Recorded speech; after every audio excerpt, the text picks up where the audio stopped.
Now Zach asks, what's the difference between a gamma squeeze and a short squeeze? Are they related? Not necessarily, but they can impact each other. A gamma squeeze is where the market makers who buy and sell the options between all of us, they try to remain delta neutral. And delta neutral requires them to actually buy some shares at some point in order to make sure that they're in a neutral position with regard to how many calls and puts have been bought and sold and how many are outstanding and where the stock price is at. When the stock price goes up above all of the options that were sold, every call is going to be in the money. That means they're on the hook for providing shares to every one of those people. That means they're going to have to buy the shares. And when they have to buy the shares, it's going to push the stock price up. And the stock price is already up above the highest options that are out there. This happened this morning. The highest stock price that was available was $65 yesterday. They opened it up to $100 today. That's why I bought the $100 strike price. It puts pressure on the market makers to buy more shares in order to cover that position in case it goes through $100. Now, if people buy puts way down low, it can offset my position up there, and they won't necessarily have to buy the shares to be in that position. But with the stock price going up, it's highly likely that they're going to have to cover that position, and they're going to have to buy some shares to get delta neutral. And they don't really care what the price is for the shares. They just need to own them and be in a position to be able to pay off all the ones that are in the money.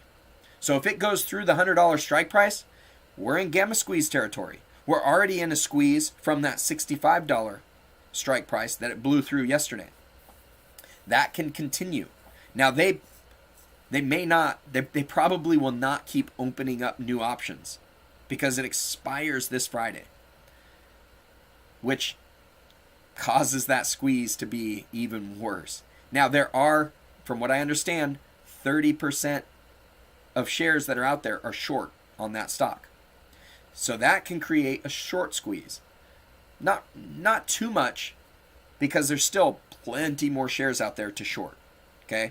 We're not in a situation where it's over 100%, which is what happened with GME last week. But with 30% out there, if this stock price keeps going up massively, brokers are going to be concerned that the people who shorted that stock down at the lower price may not be able to cover their position, because there is unlimited risk in a short position. Meaning that stock can go up forever.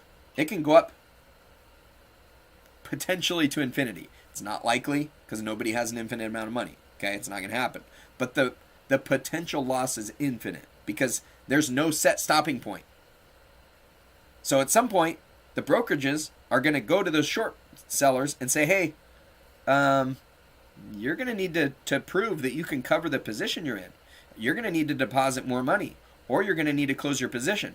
And if you don't do one of those two things, we're going to close your position if the stock price continues to go up. So this gamma squeeze can cause a squeeze on those shorts. And if those shorts need to liquidate their position, they're going to have to buy the stock regardless of where the price is at.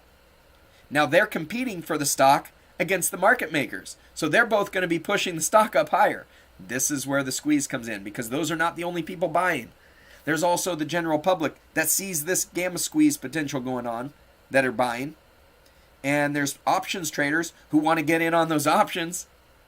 That's going to put pressure on the market makers. Everything causes this price to continue to go up. It's a beautiful thing if you're in that position. Not so good if you're on the short side. So you got to watch out for this thing. When you're trading these things, you got to watch out where you're at. You got to make sure you can cover the positions you're in. You do not want to get in trouble. Hedge funds lost many, many billions by being on the wrong side of these shorts with GameStop, AMC, and others since the beginning of the year. So be careful out there. I hope you found value in today's video. If you'd like to find out more about IUL and the whole life, check out these videos right over here, and we'll see you next time. Now go maximize your cash flow.